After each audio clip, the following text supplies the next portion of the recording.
Crunch and Pow. Pringles and pretzels. Panic and politics. Pasta and pepperoni. Park and pencil. Pride and Prejudice reading vlog. Here we go.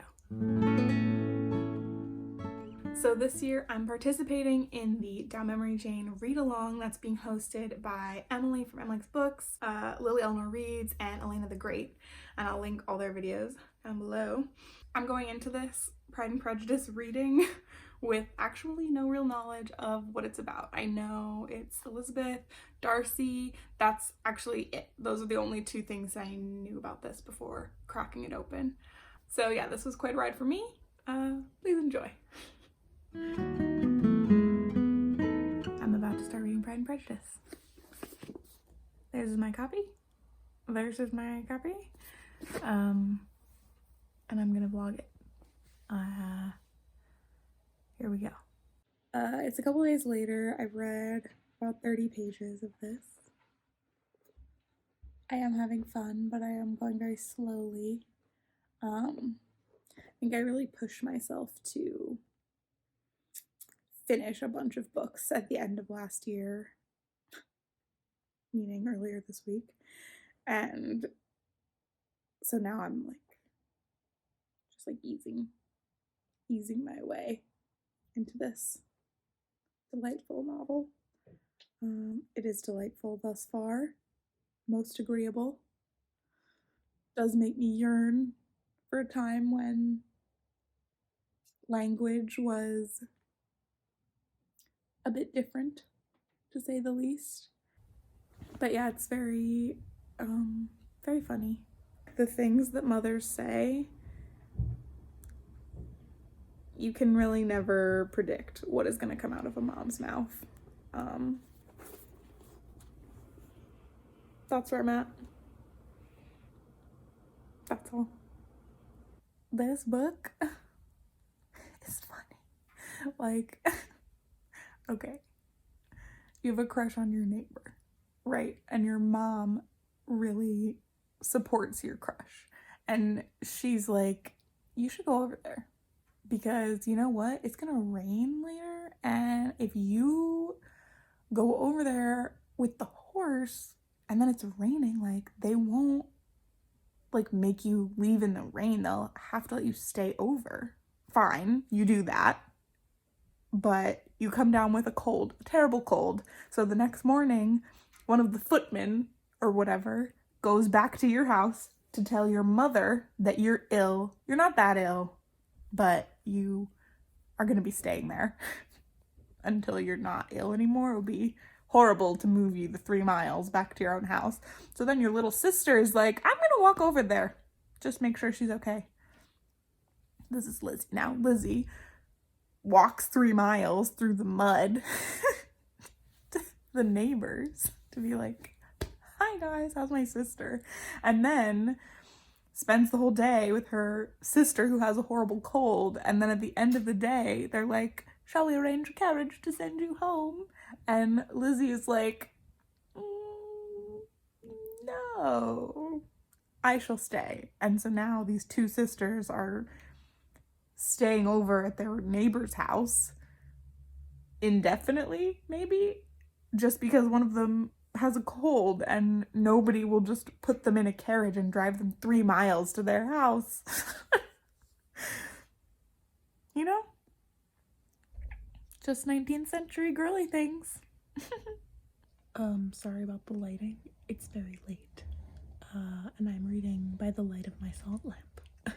And I'm having an experience much like the last time I read Jane Austen, where I have a line from a Liz Phair song running on a loop in my head.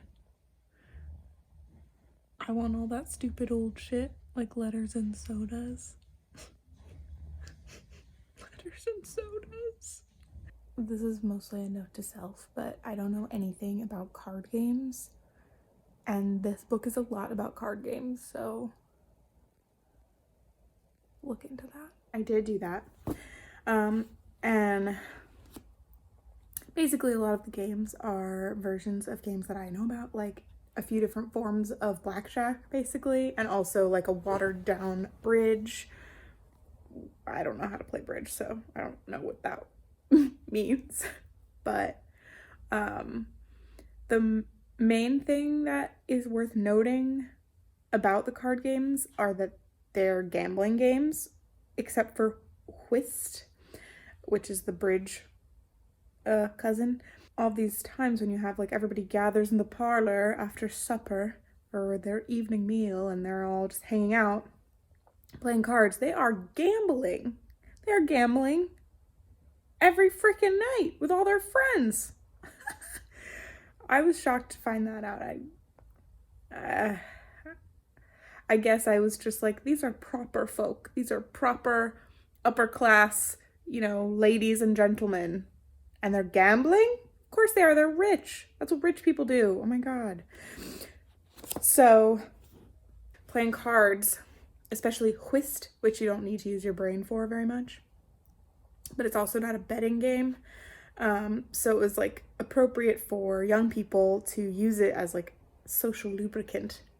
And like, yeah, at a ball is a great place to meet people, but like you have to be introduced and you have to, it's a whole thing.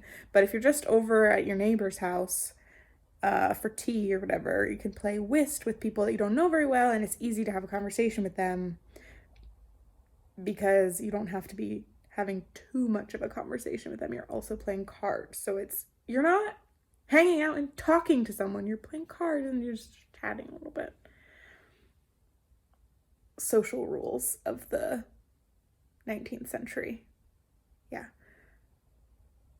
Fascinating. Maybe I should read like an etiquette book from that. No, I shouldn't. I should not do that. Anyway, I thought I was going to find out about some new fun card games that I could play with my boys, but no, I didn't. Thank you for coming to this TED Talk. It was so sad. They're getting ready for the ball at Netherfield, and Elizabeth was so looking forward to sharing many a dance with Mr. Wickham. Oh God, what's his name? Okay, yes, it's Wickham. Oh, she's so amped to have a dance with him that she forgot to even consider that him and Darcy are sworn enemies, so of course the ball that's being held at Darcy's temporary house, Wickham isn't gonna come. She's gonna have to dance with Collins. My suffering knows no bounds. I am like 1/3 of the way through Pride and Prejudice, and having so much fun. This is such a good book. I'm so glad to be reading it. And one of the things that makes these books intimidating, I think, to me at least, is just like the sheer volume of words that are used. Like, the dialogue in this is exceedingly superfluous, which I find to be most agreeable in literary fashion. But I think like it's daunting to read somebody saying something that I might say in very few words, trying to get my point across very clearly and concisely. When would I do that? But they use so many words. Did people really speak this way is kind of what I'm wondering today. Like, obviously these are upper class folk, but did people really just use so many words? So many different words. Anyway, yeah, I'm having a hoot and a half over here. Emma was hilarious in a different way to this. I think it is funnier. Kind of because a lot more happens, so there's a lot more action. But like, I believe Jane Austen thinks, and I agree with her, that there is nothing funnier than someone who simply will not shut up. In a benign way, somebody who just doesn't even realize that they are talking so much and nobody wants them to, and they're not even saying anything, and everyone around them is just like, but they're all too polite to be like, sit down, It's so funny. They're all trapped by their manners. Ah, wow. I'm actually really looking forward to reading the retellings that are part of the like Down Memory Jane read along, and also reading the rest of the Austen books, and then also reading more classics, because I think I'm still scared of classics. Like, it's hard for me to read this going to sleep some nights because my brain is tired and they use so many words, and they're words that mostly words that I know, but just like when there's so many of them all in one place, it's a lot. Hello, little dog. Oh, he pushed the door open with his nose. Woo. Hello. Come on the bed. Come here. He won't do it. Come on. No, there was no way he was going to come on the bed. Anyway, yeah, I'm just here to say that I recognize my own fear of this genre, and I also support anyone else who has that fear and wants to overcome it and wants to read classics. I support me in my fear of classics, and I support me in my reading books that I'm intimidated by. And that's awesome. And if you're reading books that you're intimidated by in 2021 or any other year, good for you. This has been a wreck. I don't know how to vlog, but I'm trying. And I will continue to try. And now I will continue to read. Okay, she just discovered that potentially Darcy is responsible for breaking up her sister Jane and Mr. Bingley, which she like previously really thought it was Mr. Bingley's sisters, but now she found out that it probably was Darcy, and she's like understandably furious. So she does not go over to the house where he is to have tea. She stays home. She says, oh no, I have a headache, I must stay here. Everybody leaves, and she's like, great, now I can be upset and think about this. And so she goes to her room, she's thinking about it, and then the doorbell rings and somebody lets in Darcy, and he comes in and she's like, hi, and he's just like walking around the room. He's literally just, he's walking in circles around the room, and then he finally is like, listen, I heard you were ill, and I'm sorry for your headache, but I'm extremely upset, so I've come here to tell you how ardently I admire and love you. Like, I heard you have a headache. I came over here to make it worse. That's what he said. Anyway. Okay, he does not want to leave out in this confession of love his sense of her inferiority. Oh my god. He's literally asked. He's proposing. He's just proposed. If somebody proposed to me while I had a headache, okay. I actually don't even know what to say. That was outrageous. I have never before encountered a proposal in which both parties actually came there to start a fight. You know what I mean? Like, Darcy was like, I hate to do this, but I'm in love with you. Please marry me. And Elizabeth was like, I hate you. Of course I'm not going to marry you. And he was like, yeah, I hate you too, and I hate that I'm doing this. And they just had a full-on fight about it, and then he stormed off. And I quote, she knew not how to support herself, and from actual weakness sat down and cried for half an hour. It's me and my salt lamp again. And okay, so Darcy, after their fight, right, Darcy did what is honestly admirable, right? Like, he was in the middle of a fight and he was feeling defensive and upset, and like he couldn't express himself, so he excused himself from the situation, went home, and he wrote out more clearly and carefully his feelings so as to make sure that he wasn't being like misunderstood. So that's a great technique for like fighting with someone. If you're like getting really worked up, sometimes like the reasonable part of your brain literally just shuts off and you cannot have a productive conversation about an issue. So in this case, like, good job, Darcy. That was really mature of you.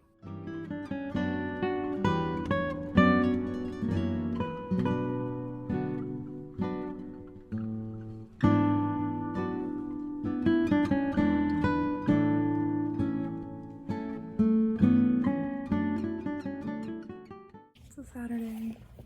I'm just hanging out with her, you know. I have reached the part where Lydia has potentially made off with Wickham, who we now know to be a most disagreeable fellow. And I can't really see a good way out of it. Like, she has brought shame upon the family, I think. If she doesn't marry him, and if she does marry him, then she's married to him, which, like, sucks. So everyone's, like, a little bit torn up about that. But I don't know how, but I know that Darcy is going to somehow solve this whole thing. It is really something, the way that virtue and virginity, I'm assuming, is, like, the main thing at stake here. You sort of see the same thing in Emma, at least, and probably plenty of other works from this time of, like, characters who are, like, falling in love. They're so, you know, great, or what do they say, grateful, or, like, so much gratitude and so much inclination towards another, and you know, like, they haven't even held hands. But now Lydia has probably held Wickham's hand. But yeah, I think Darcy's gonna solve this, and whenever I get to that point, I will come back to let you know that I was right. I was wrong. So far. Can you hear that? It's parrots. There's like 30 parrots that live in my neighborhood. Like Collins is an ass, we know that, but like he literally wrote a letter to her dad and was like, if only she were dead instead of this. Oh my god. I'm still hoping that Darcy is gonna save the day. We'll see. I'll be back. Okay, it is some hours later.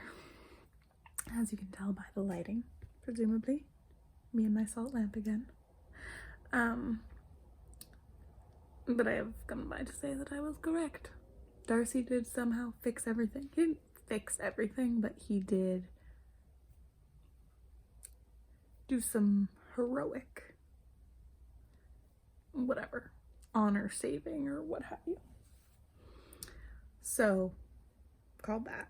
But just something else that is like worth saying, potentially, like the amount of secrets in this book, like because of manners and propriety, etc. There are so many back and forths, and there's so much going on that is like, oh, I, in confidence and don't tell, and then like Lizzie usually tells Jane, but she doesn't tell Jane everything, and then she was telling her aunt Gardner some things, and then like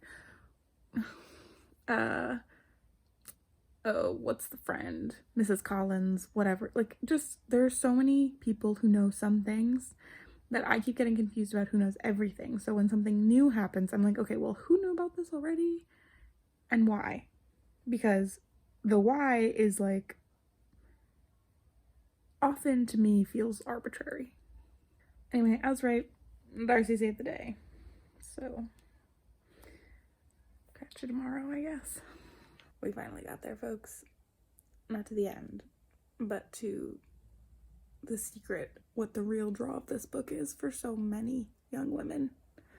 Darcy has admitted that he changed because of Elizabeth. We all know that that's a work of fiction. But he said, you told me that I sucked, and I decided to try to suck less. And I did it for you. I'm about to read a direct quote. Dearest, loveliest Elizabeth, what do I not owe you? You taught me a lesson, hard indeed at first, but most advantageous. He said, you really taught me something. Okay, so I finished the book late last night. It wasn't very late, but I did go immediately to bed after finishing it.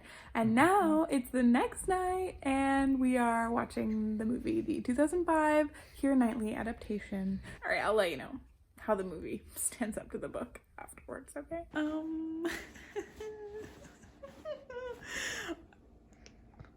I'm at a loss. So I finished the book, and I didn't really give an immediate reaction. I finished it at night, and I immediately went to bed.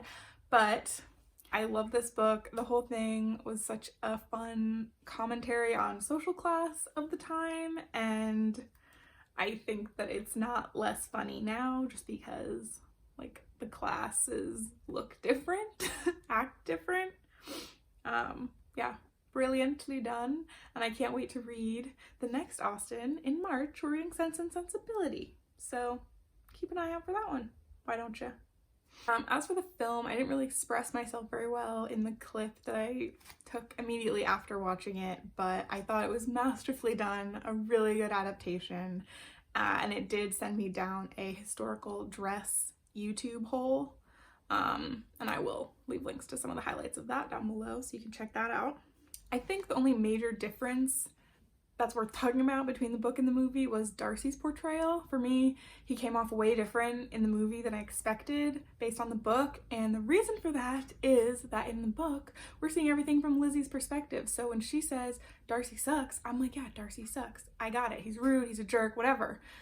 But she's an unreliable narrator, and I am always so trusting of my narrators. I don't think to even question them until it's way too late, and I'm so but in the movie, we're able to see him potentially like how he actually is behaving, and we're not only seeing him through Elizabeth's like eyes.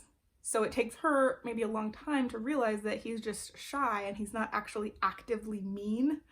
But in the book, you believe that he is just mean.